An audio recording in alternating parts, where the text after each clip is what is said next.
최근 한국에서 한 영화가 인기몰이를 하고 있습니다. 그 영화 제목은 파묘입니다. 파묘라는 뜻은 exhumation, 말 그대로 무덤을 파헤쳐서 시체를 꺼내는 것을 의미합니다. 보통 이렇게 파묘를 하는 이유는 시체를 꺼내서 다른 곳으로 이장하기 위해서입니다. 이 영화는 개봉 32일 만에 1000만 관객을 돌파할 정도로 깜짝 흥행몰이를 하고 있어요. 이 영화는 오컬트 장르의 영화로 영화에는 귀신, 정령, 악기, 요괴, 도깨비 같은 영적인 존재들이 등장하고 이를 막거나 제거하는 퇴마사, 무당도 등장을 합니다. 이 영화의 간단한 줄거리를 말씀을 드리면 미국으로 이민 간 어느 한 이민 가정에 우환이 발생을 합니다. 막 태어난 갓난 아기가 원인 모를 증상으로 고생을 해요. 그때 한국에서 무당을 데리고 와서 이 이유를 물으니 조상의 묘자리가 잘못되었다라고 판단합니다. 그래서 아주 비싼 돈을 주고 절대로 파서는 안 되는 할아버지의 무덤을 파서 이장을 하는데 벌어지는 일들이에요. 그때 이장을 하다 그 무덤에서 악령, 정령, 요괴, 도깨비들이 등장을 해서 무당과 테마사와 싸우고 결국에는 무덤에 박혀있는 쇠말뚝을 제거하는 것으로 악령을 물리친다 라는 내용입니다. 여러분, 이런 오컬트 장르의 영화는 흔하게 볼 수 있는 내용입니다. 특별하지 않아요. 그런데 제가 왜 이 영화를 설교 서두에 특별하게 말을 하는가? 그것은 이 영화를 만든 제작진 거의 대부분이 크리스찬이기 때문에 그렇습니다. 기독교 신자예요. 촬영 감독, 조명 감독, 기독교인이에요. 법사 역할을 하는 마귀를 쫓는 역할, 그 젊은이도 기독교인입니다. 무당 역할을 한 여주연 배우와 이 영화를 만든 장재현 감독도 아주 독실한 기독교 신자로 알려져 있습니다. 특별히 장 감독의 경우는 어느 한 대형교회, 한국의 대형교회에 약 20여 년 동안 착실하게 출석하고 있는 집사예요. 이 영화가 흥행을 하니까 그 교회에서 특별하게 시간을 내서 이 감독에게 간증하는 시간을 갖게 했습니다. 그 간증에서 본인이 집사인 것을 자랑스럽다고 얘기하고 항상 차에서 기도를 하며 이 영화를 만들었다고 해요. 그리고 매일 새벽 기도를 하시는 어머니 또 장모님 덕분에 이 영화를 완성할 수 있었다라고 간증했습니다. 또 어느 한 기독교 매체의 기사를 보니까 이 장 감독이 다니는 교회의 담임 목사님이 영화 파묘를 주제로 위로하라 라는 제목으로 설교를 하셨어요. 설교 중에 이 목사님은 이 영화는 우리의 죄를 잘 드러내 보여줬다라고 말씀을 전하셨다고 합니다. 저는 이런 부분이 현대의 기독교가 가장 크게 병들어 있음을 잘 보여주는 부분이라고 생각을 합니다. 한 기자가 독실한 기독교 신자로 알려져 있는 주연 여배우 김고은 씨에게 당신은 기독교인인데 무당으로 출연하는 것에 대해서 거부감이 없었는가라고 물어봤어요. 그때 김고은 씨가 이렇게 대답합니다. 그런 거 전혀 없었다. 오히려 반가웠다. 단지 걱정했던 것은 제가 이쪽에 아주 무지한데, 그러니까 샤머니즘, 무당 쪽에 아주 무지한데 그것을 열심히 공부해서 잘 표현할 수 있을까에 대한 걱정이 있었다 라고 대답했어요. 이것이 독실한 기독교 신자로 알려져 있는 그녀의 대답이었습니다. 그리고 실제로 그녀는 영화에서 칼춤을 추고 직접 구슬합니다. 그리고 얼굴에 부적처럼 여러 가지 한자를 막 또 긋고 그렇게 등장을 했어요. 여러분, 그녀가 기독교인인데도 불구하고 어떻게 이렇게 쉽게 대답을 하는가? 이것은 기독교를 오해하기 때문에 벌어지는 현상입니다. 여러분, 기독교가 추구하는 최상의 복, 궁극의 복은 다른 종교에서 말하는 복하고 많이 다릅니다. 전혀 다릅니다. 그럼에도 불구하고 많은 기독교인들이 교회를 다니며 예수를 믿는다고 하면서 그렇게 생각하지 않아요. 세상의 부귀와 영화가 신자가 누릴 수 있는 최고의 복이라고 생각을 합니다.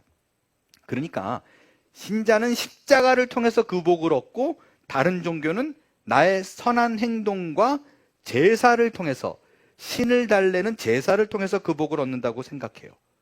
그렇기 때문에 이런 오컬트 영화도 단지 우리가 갖고 있는 한 종교의 형태 중에 하나예요. 그래서 이 영화에 출연하는 문제나 그 영화 속에 흐르는 모든 내용이 반기독교적이냐라는 것에는 전혀 문제가 되지 않아요. 실제 이 영화에서 풍수사 역할을 맡은 배우 최민식 씨가 이 영화를 출연한 계기를 물었더니 이렇게 대답을 했어요. 장 감독이 독실한 기독교 신자인데 종교에 대해서 편협한 사고를 갖고 있지 않는 것이 마음에 들었다.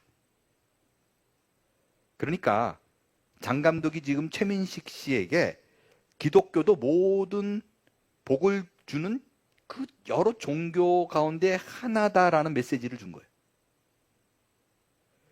그렇기 때문에 이 영화가 흥행에 성공하고 이로 인해서 유명해지고 돈을 벌게 되면 그것이 하나님이 준 축복이라고 생각합니다. 그래서 흥행에 성공하자 교회 목사님이 자랑스럽게 교인들 앞에서 이 장 감독에게 간증을 시키고, 이를 통해서 이렇게 흥행에 성공한 것이 하나님이 베푸신 복이다라고 앉아있는 교인들, 신도들이 그렇게 믿게 만듭니다. 그럼 과연 우리가 추구하는 복과 세상에서 말하는 복은 얼마나 다른가? 그 차이를 오늘 예수님이 십자가에 달리면서 마지막으로 하신 말씀인 다 이루었다 라는 말의 의미를 살펴보며 말씀을 나누도록 하겠습니다. 여러분, 그 다 이루었다 라는 말은 우리가 적어도 1년에 한두 번은 꼭 들어요. 빼놓지 않고 듣는 주간이 있어요. 언제 듣죠? 고난주간. 고난주간은 뭐 많이 들어요. 그래서 아마 제가 굳이 이 다 이루었다는 의미를 구구절절 설명하지 않더라도 여러분들이 이미 알고 있는 내용들이 대부분이라고 생각을 합니다. 그래도 제가 설교의 진행을 위해서 간단하게 이 다를 이루었다가 아주 많은 뜻이 있지만 대표적인 뜻 두 가지를 그래도 정리할 필요가 있을 것 같습니다. 첫 번째, 예수님이 뭘 이루었다라는 것인가? 예언된 말씀을 성취했다라는 뜻입니다. 여러분, 예수님이 십자가에 달려 돌아가신 그 사건은 구약에 등장하는 메시아가 오면 이런 일을 이룰 것이다라고 말한 그 모든 일이 그대로 이루어졌음을 보여주는 거예요.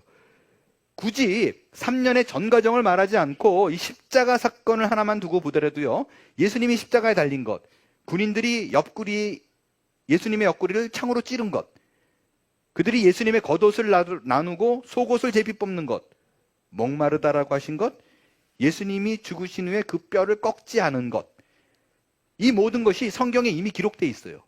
메시아가 오면 이렇게 된다고. 그 모든 것을 다 이루었다, 그 예언이 성취되었다라는 것을 의미해요. 또 다른 의미가 있죠.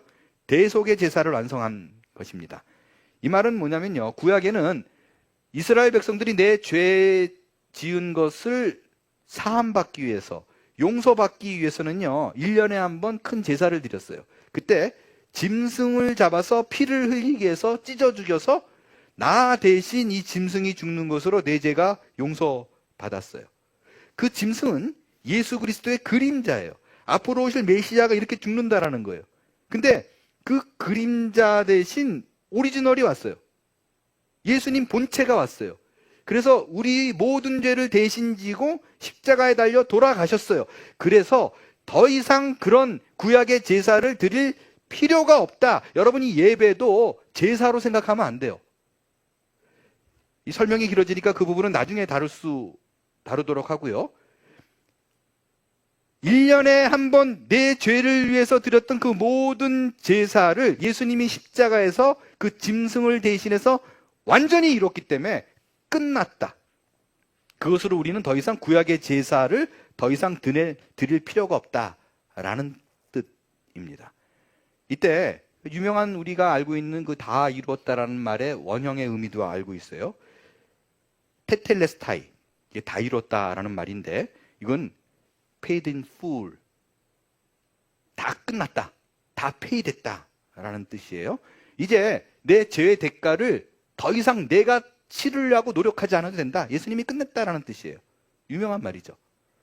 결국 이 두 가지 예언된 말씀을 이루고, 그러니까 두 가지 예언된 말씀을 이루고 대속의 제사를 완성함으로 우리의 구원이 이루었다라는 뜻입니다. 여기까지는 일반적으로 우리가 다 많이 알고 있는 얘기예요.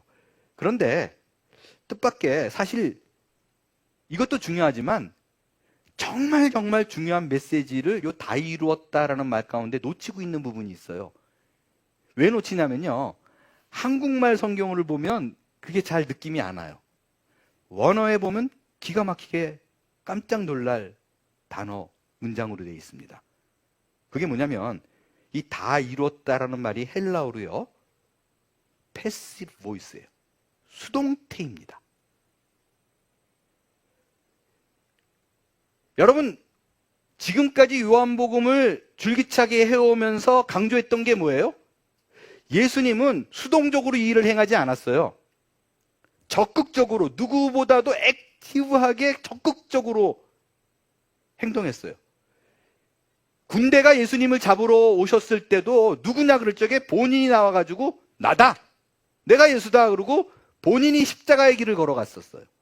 그리고 빌라도의 재판 과정 속에서도 빌라도가 풀어주려고 노력했기 때문에 조금만 맘 바꾸면 얼마든지 풀려날 수 있었는데 예수님은 기꺼이 십자가 죽음을 택하고 그 길을 걸어갔어요.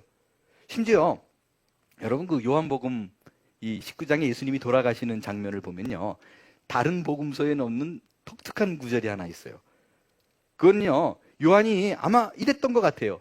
예수님은 본인이 죽는 그 순간에도 어쩔 수 없이 돌아가신 게 아니라 본인이 직접 그 죽음을 택했다라는 것을 알려주고 싶었어요. 그래서 일반적인 묘사와 다른 건 뭐냐면요, 보통 영혼이 떠나면 고개를 숙입니다. 영혼이 떠나면 툭 떨어져요. 근데 요한은 그렇게 얘기하지 않았어요. 머리를 숙이니 영혼이 떠났더라. 본인이 죽는 그 타임, 그 시도 액티브하게 적극적으로 의지로 돌아가셨어요. 그런데 뜻밖의 이렇게 실제적으로는 본인이 십자가를 적극적으로 가서 죽었는데도 불구하고요, 마지막에 돌아가실 때는 다 이루었다라고 얘기하는데 그게 수동태예요. 내가 한 게 아니라고 얘기해요. 이게 무슨 의미일까? 제자들에게 굉장히 큰 메시지 하나를 던져주고 있어요. 그거는요, 이 모든 것이 내가 한 것처럼 보이지만 실제적으로는 하나님이 나를 통해서 이 일을 했다는 거예요.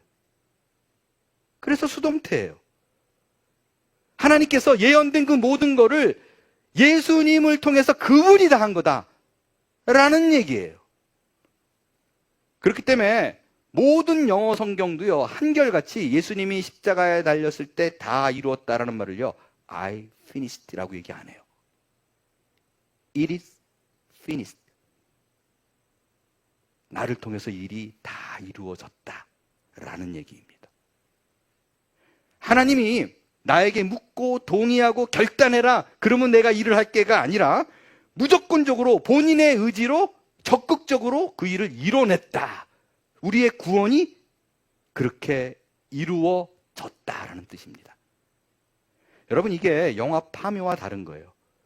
파묘는 처음부터 끝까지 한 메시지를 전달해요. 조상의 묘를 네가 잘못 써서 이렇게 된 거다라는 거예요.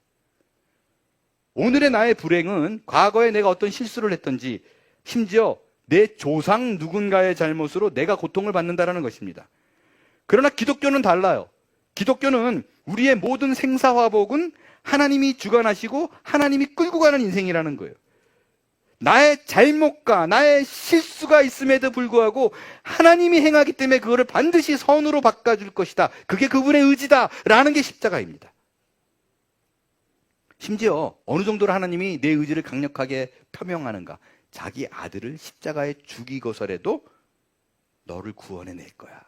이게 우리가 소유한 복음입니다. 여러분, 이 복음을 온전하게 이해하지 못하는 사람들이 갖는 오해가 있어요. 그거는요, 대화를 나누다 보면 문득문득 우리의 구원에 조건이 있다. 그건 회개다. 라고 말하는 사람을 어렵지 않게 만납니다. 그러니까 내가 구원받은 이유가 있어. 왜? 난 회개했거든. 너 회개했어? 생각해봐. 너 회개했는지. 회개를 구원의 조건 삼습니다. 여러분, 이 회개를 구원의 조건으로 묻는 경우는요, 제가 1년에 몇 번씩 만납니다. 우리 교인들 중에는 없어요. 근데 우리 교회에 오기 전에 저랑 상담하면서 목사님은 회개를 조건이라고 생각합니까? 회개하지 않아도 구원 받습니까? 뭐 이러고 물어봐가지고 저를 테스트해요. 그래서 구원의 조건이 아닙니다. 그러면 가짜예요. 저는. 왜 이런 문제에 있어서 오랫동안 교회를 다녔음에도 불구하고 혼동이 있는가? 그거는요, 구원의 근거가 여전히 내게 있다고 생각해요. 이 영화 파묘처럼 복을 받으려면 뭐를 해야 되고 복을 못 받았다면 이유가 있다. 그게 너에게 근거가 있다라고 생각하는 거예요. 이런 샤머니즘적인 생각이 우리 안에, 교회 안에 자연스럽게 들고 들어와서 성경이, 복음이 이렇다라고 아무리 얘기해도 안 들어오는 거예요. 여러분, 이런 선입관을 내려두고요, 성경을 보면 정말 그렇지 않다라는 것을요, 얼마든지 어렵지 않게 발견할 수 있습니다. 오늘 본문을 봐도 드러나요. 자, 여러분, 예수님이 지금 십자가에 달려서 다 이루었다라고 얘기해요. 게임 끝났다는 거예요. 내가 너희들을 이미 모든 죄를 사하고 구원을 내가 이루었다. 하나님이 선언했어요.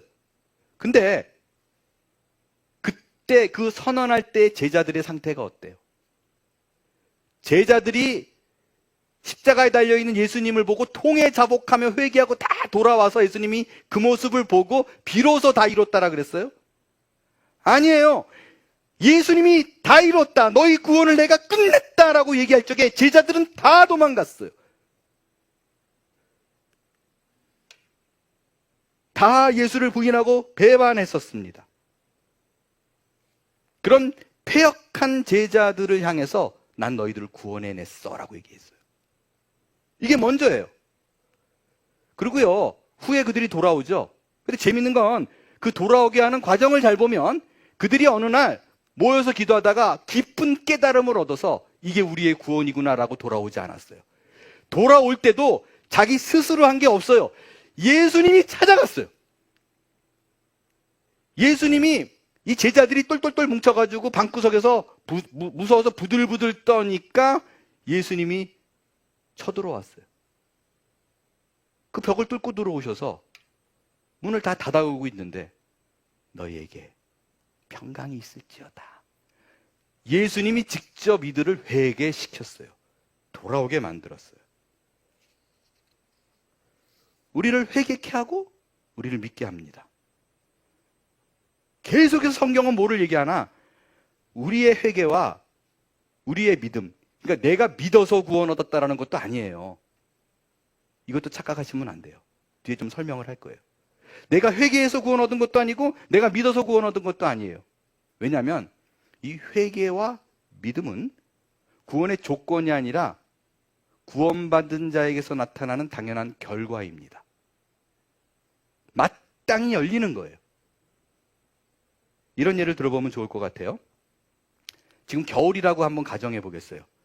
제가 이렇게 뜰 앞에 나가니까 나무가 몇 그루 이렇게 있어요. 와, 이 집에 참 나무가 멋지네. 근데 겨울이니까 잎이 다 져 있겠죠. 그러면 저 같은 사람은 누군가가 목사님 여기 있는 나무 중에 산나무, 죽은 나무가 어떤 거예요? 그럼 저는 구분 못해요. 저는 그냥 나무 져 있으면 다 죽은 것 같아요. 잘 몰라요. 그런데 제가 이 나무는 살았어, 이 나무는 죽은 거네, 언제 알 수 있을까요? 봄이 되면 알아요. 봄이 됐을 때 가지에 꽃이 피고 이파리가 열리고 열매가 맺히면 이 나무는 산 거예요. 제가 자신 있게 맞출 수 있어요.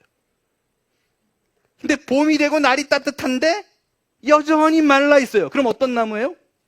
죽은 나무예요. 여러분, 신자도 마찬가지예요. 생명이 있으니까 회개의 열매가 맺히고 생명이 있으니까 믿음이 생기는 거예요. 이거를 바꾸면 안 돼요. 근데 우리는 뭐라 그러냐면 계속해서 교회를 다녀도 좀 지지부지하면 계속해서 야단을 치죠. 회개를 좀 해라. 야단을 치죠. 불신자들을 향해서 늘 하는 얘기가 뭐예요? 믿음 좀 가져라. 회개를 해라. 이 말은 무슨 말이냐면요. 나는 죽어있는 나무인데 야, 너 내가 꽃을 피면 이파리를 맺으면 내가 생명을 줄게. 이거랑 똑같아요. 약 올리는 거예요. 생명이 없으면 이파리가 안 열립니다. 열매가 안 열려요. 예수 그리스도라는 생명이 우리 안에 있기 때문에 회개가 터져나오고 예수 그리스도의 생명이 내 안에 있기 때문에 우리가 믿음이 생기는 거예요. 이걸 바꾸면 안 돼요. 여러분, 내가 주님을 붙잡아서 내가 생명 얻은 것이 아니라 주님이 나를 붙잡은 거예요. 그것이 기독교고 우리가 소유한 복음이에요. 혹시 여러분이 예수를 믿은 후에, 구원을 얻은 후에 특별한 경험들을 갖고 계신가요? 뭐 이런 거죠. 어느 날 갑자기 내가 믿는지 안 믿는지도 몰랐는데 예배를 드리다가 눈물이 그냥 팍 쏟아져요. 생전 한 번도 그런 일이 없는데 성경을 보다가 똑같은 찬양인데 갑자기 폭포수처럼 눈물이 쏟아져요. 어려운 상황인데 이상하게 기쁨이 있어요. 평강이 있어요. 오호라 나는 공고한 사람이더라. 이 얘기를 들으니까 막 가슴을 쳐요. 여러분, 정말 좋은 일이고 기쁜 일이에요. 그러나 내가 눈물을 흘렸기 때문에, 내가 이런 전율을 느끼기 때문에, 이런 감각적인 것을 경험했기 때문에 하나님이 나를 구원한 것이 아니라는 것입니다. 그거를 근거로, 이유로 생각하지 마세요. 여러분, 우리는 예수를 찌른 자들입니다. 우리는 예수에게 돌을 던진 자고 그를 버리고 도망간 자들입니다. 우리가 그 위치에서 구원 얻었다는 사실을 잊으면 안 돼요. 여기서 이런 생각이 들 수 있어요. 우리 중 누군가는요, 맞아요, 믿고 싶어요. 근데 안 돼요. 정말 내가 믿고 싶다니까요? 근데 안 믿어지는 거 어떡해요? 이런 분들이 왕왕 있어요. 그러니까 회개의 눈물, 감격의 눈물, 나도 흘리고 싶은데 뭐 억지로 짜낼 수는 없잖아요. 남들 기도할 적에 막 드라마 슬픈 거 생각할 수도 없고. 그러니까 고민과 갈등이 있는 분도 있을 수 있습니다. 그런 분들에게 권합니다. 기다리십시오. 이날은 갑자기 찾아옵니다. 전혀 뜻하지 않은 장소에서 찾아옵니다. 믿음이 없기 때문에 뭔가 믿어보려고 노력하고 발버둥 치고 안 그래도 돼요. 마음껏 사세요. 그러나 단지 이 자리를 박차고 나가지 마십시오. 그러다가 어느 날 문득 어느 한순간에 이거 주님인 것 같은데? 라고 느끼는 순간이 있을 것입니다. 그때 꽁꽁 문을 걸어 잠그고 있을 적에 내 배리어를, 그 벽을 뚫고 들어오신 예수님임을 기억하십시오. 우연이라고 생각하지 마시고 그 부르심이 있을 때 아하, 그렇구나 라고 생각하시고 한 걸음을 걸어가십시오. 그 인내가 여러분에게 있게 되길 바랍니다. 이어서 우리가 살펴보는 것은요, 오늘 예수님이 십자가에 돌아가시는데 아주 독특하고 이상한 기록이 하나 있어요. 예수님 곁에, 그러니까 십자가 곁에 사람들이 있어요. 근데 요한은 요한 자기를 제외하고 몽땅 다 있는 사람이 여자로 기록을 해요. 더 놀라운 건 거기 있는 여자들 모두 이름이 마리아입니다. 보세요. 예수의 십자가 곁 박혀 있는 그 옆에 어머니 이름이 뭐예요? 마리아죠. 이모와 글로바의 아내, 이거 이모이며 글로바, 한 사람으로 말하는 사람이 있고 이모와 글로바 따로 얘기하는 사람이 있어요.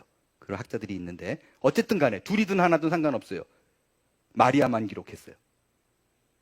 그리고 막달라 마리아, 7 귀신 들렸는데 예수님이 쫓아준 여인이에요.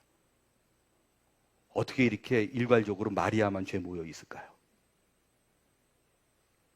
왜 요한은 굳이 마리아를 강조하는가? 여러분, 이 마리아라는 단어가요, 어원이 어디냐? 구약의 마라입니다. 혹시 여러분 마라가 뭔지 아세요? 마라 그러면 떠올리는, 다 답인 것 같아요. 잘 안 들렸는데. 우선 그 룻기에 나오는 나오미의 그 별명도 마라였어요. 근데 제가 그걸 다 설명할 수는 없고 특별하게 한 사건은 여러분이 기억할 겁니다. 출애굽기 15장에 나오는 마라예요. 이스라엘 백성이 이집트를 탈출해가지고 3일 길을 갔는데 앞불사 목이 말라요. 물이 없어요. 근데 물을 발견해요. 와, 물이다! 그러고 가가지고 딱 마셨는데 어때요? 써요. 비러니스. 너무 써요. 그래서 와, 이거 되게 쓰네 라고 얘기해서 그 이름을 마라라고 얘기를 했어요. 쓴물이에요. 백성들이 원망을 하죠. 그때 원망을 막 그냥 이 쓴물 못 먹겠다, 우리 다 목말라 죽겠다라고 그러니까 하나님이 모세를 통해서 한 사건을 일으키도록 지시를 합니다. 그건 뭐냐면 그 마라의 쓴물에 한 나무를 던지라 그래요. 나무를 던졌더니 그 물이 달게 변합니다. 영어 보니까 A piece of wood예요. 그러니까 나무 조각이에요. 뭐 이따만한 거 뽑아가지고 던진 게 아니에요. 자, 질문 드릴게요. 못 먹는 물, 아무런 가치 없는 물, 고통의 쓴물을 달게 바꾸는데 나무를 사용합니다. 이 나무가 뭘 의미하는가? 이 나무가 무엇에 대한 그림자일까요? 십자가입니다. 지금 이 모습이 마라, 즉 마리아가 둘러싸여 있는데 던져진 십자가예요. 마라의 쓴물이 둘러서 있는데 거기에 한 나무가 던져집니다. 그게 십자가예요. 그래서 고통의 인생, 쓴물의 인생, 못 먹는 인생이 예수 그리스도의 십자가로 말미암아 달게 변하는 인생이 되는 것입니다. 그 사건이에요, 이게. 이것이 바로 이사야 선지자를 통해서 예언했던 고통받는 자에게 흑암이 없어지고 사망의 그늘질 땅에 거주하던 자에게 빛이 비치는데 이 일을 누가 한다? 여호와의 열심히 이를 이루리라. 여호와의 열심으로 빛이 비춰지고 흑암이 없어지는 그 현장이 십자가입니다. 그게 바로 십자가 위에서 다 이루었다 라는 말이에요. 여호와의 열심히, 내가 아니라 하나님의 열심히 일을 이룬다는 것입니다. 하나님께서 우리를 그렇게 복된 길로 인도하시기 위해서 수천 년 전에 나무 한 조각을 준비해서 마라의 쓴물에 던집니다. 전 그분의 지혜와 능력을 동원해서 우리를 복된 자리로 어떻게 인도하는가를 보여주는 현장이 마리아에게 둘려져 있는 십자가입니다. 마지막으로 한 가지를 정리해야 될 것이 있어요. 그것은 우리는 이 복을 믿음으로 얻습니다. 여러분, 그 믿음으로 얻는다라는 대목에서 제가 여러 차례 강조드렸어요. 우리가 믿어서 구원받는다라는 것은 마치 조건처럼 보이고 있는데 그렇지 않다라는 거예요. 믿음은 우리가 조건 없이 구원받는다라는 것을 우리의 상식과 의지와 지식으로 설명할 단어가 없어요. 그래서 율법의 행동에 반대되는 개념으로 믿는다라는 것을 쓴 거지 이것이 동사인데요 이러면 아니에요. Anyway, 내 노력과 의지에 반대되는 개념이에요. 그래서 믿어서 복을 얻었어요? 근데 해결이 안 되는 숙제가 있습니다. 분명 하나님께서요 복을 주셨다라고 했어요. 믿는 자는 그 복을 갖고 있는 거예요. 그러면 신자들은 다 부자이고 신자들은 다 건강하고 모두 다 명예롭게 살아야 돼요. 복을 받았잖아요. 실제는 어때요? 그렇지 않아요. 여기에 우리의 딜레마가 있습니다. 영화 파묘의 복은 심플해요. 오히려 그게 우리의 이성에 훨씬 더 맞아요. 몇 자리를 옮기면 내가 행동하면 형통함이 생겨요. 오해도 없어요. 헷갈릴 것도 없습니다. 그래서요, 아주 많은 돈을 주고서라도 그 희생을 하더라도 몇 자리를 옮기려고 그래요. 시체를 팔려고 그럽니다. 영화에서 한 5억인가 그럴 거예요. 50만 불.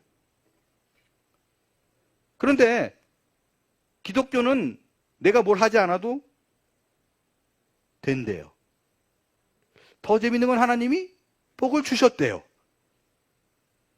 근데 나는 현실은 전혀 달라진 게 없어요. 우리에게 주어진 현실은 똑같아요.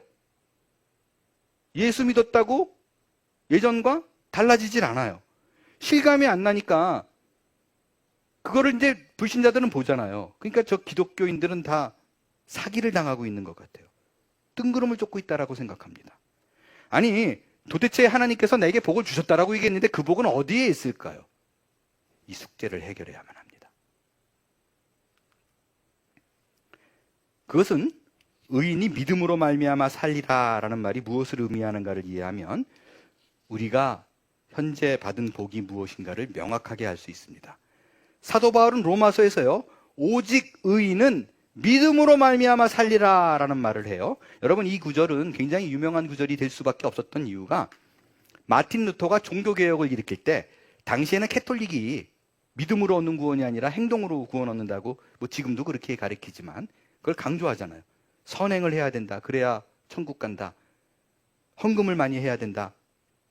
또 고행을 받아야 된다. 이 얘기를 무지하게 강조를 합니다. 근데 어느 날 마틴 루터가 계단으로 이렇게 무릎으로 오르다가 문득 로마서가 생각났는데 그게 아니에요. 의인은 행동이 아니라 율법이 아니라 믿음으로 구원 얻는다라는 걸 깨닫게 되고 95개조 반박문을 붙이고 종교개혁이 일어난 거예요. 그래서 여기 보면 기록된 바라고 돼 있죠. 그래서 구약에 어디에 기록이 되어 있다라는 얘기잖아요. 어디에 기록이 돼 있어요? 하박국서에 기록이 있어요. 근데 여러분, 그 사도 바울이 의인은 믿음으로 말미암아 살리라, 우리의 영적인 구원이죠. 천국에 간다. 그 구원을 설명하기 위해서 하박국서를 인용했는데 사실은 하박국서에 등장하는 의인은 믿음으로 말미암아 살리라는 원래 그런 뜻이 아니에요. 한번 확인해 볼게요. 하박국서를 보겠어요. 1장을 보면 하박국서 문을 열자마자 첫 시작부터 하박국이 하나님 앞에 아주 바락바락 막 대들어요. 어떻게 대드는가? 뭘 따지고 드는가? 여러분이 실감나기 좋게 우리말 성경으로 한번 보겠습니다. 오 여호와여, 제가 언제까지 부르짖어야 합니까? 주께서 듣지 않는데. 아무리 기도해도 반응이 없는데 폭력입니다. 이 말은 뭐냐면 help me, 살려주세요. 누가 나를 좁혀요 라고 외쳐도 주께서는 구해주지 않습니다.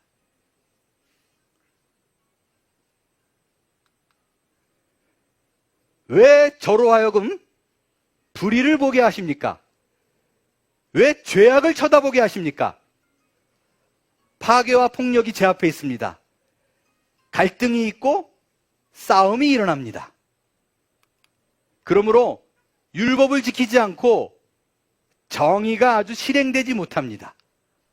악인이 의인을 에워싸버려서 정의가 왜곡됩니다. 여러분, 굉장히 많이 듣는 기도이죠? 요즘 우리가 하고 있는 기도예요. 요즘 우리가 이 기도를 하고 있습니다. 너무 똑같지 않나요? 어떻게 수천 년 전이나 지금이나 변한 게 없어요. 세상에는 그냥 악이 지금 너무나 난무하고 뭐 불법이 판을 치는데, 샌프란시스코 몰에 막 들어가가지고 물건 훔쳐나가는데 아무리 기도를 해도 하나님은 반응이 없어요. 금식을 더 해야 할까요? 세상에 죄 없는 의인이 죽어나가요. unfair해요. 근데 아무리 기도해도 하나님은 모른 척하고 있습니다. 이렇게 막 하나님 이게 말이 돼요! 라고 바락바락 외치니까 하나님께서 하박국에게 나타나서 왜 그런지에 대한 답을 줍니다. 그런데 여러분, 이렇게 내용의 흐름을 보면 상식적으로 어떻게 흘러야 돼요?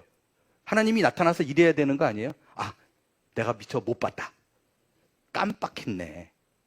네 말을 듣고 보니까 make sense 하다. 내가 네 기도 들어줄게. 그 다음부터 악을 처벌해야 되잖아요. 근데 하나님이 완전히 뜻밖의 얘기를 합니다. 뭐라 그러냐면, 너 지금 굉장히 악이 판을 치고 있고 고통받고 있지? 근데 시간이 지나면 더하다?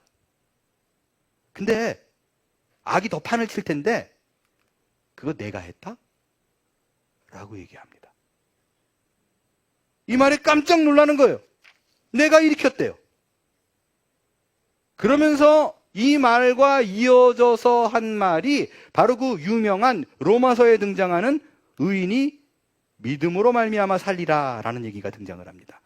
그러니까 사실 하박국 선지자에게 말한 의인은 믿음으로 말미암아 살리라는 말이 로마서의 말과는 사뭇 다른 뜻이에요.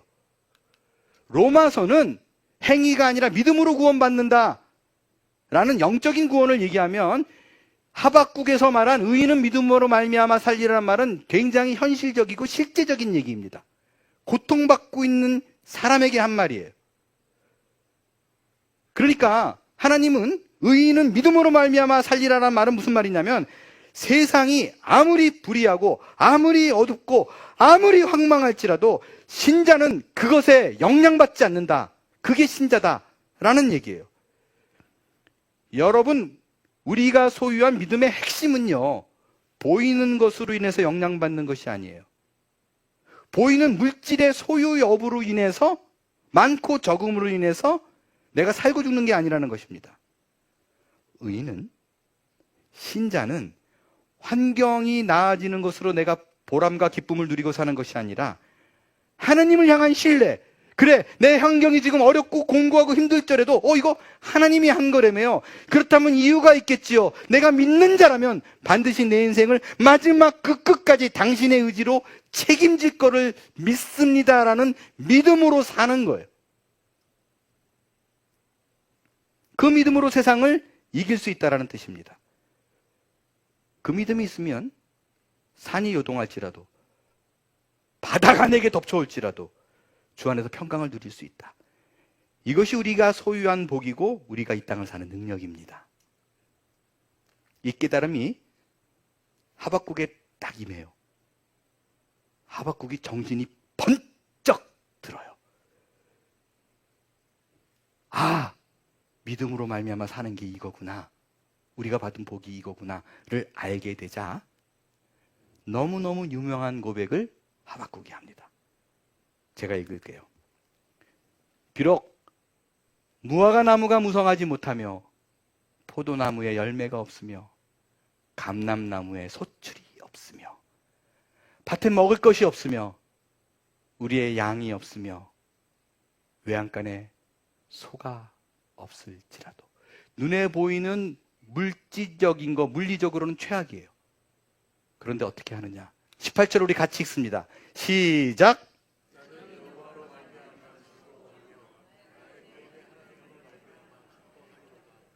난 여호와로 즐거워하리.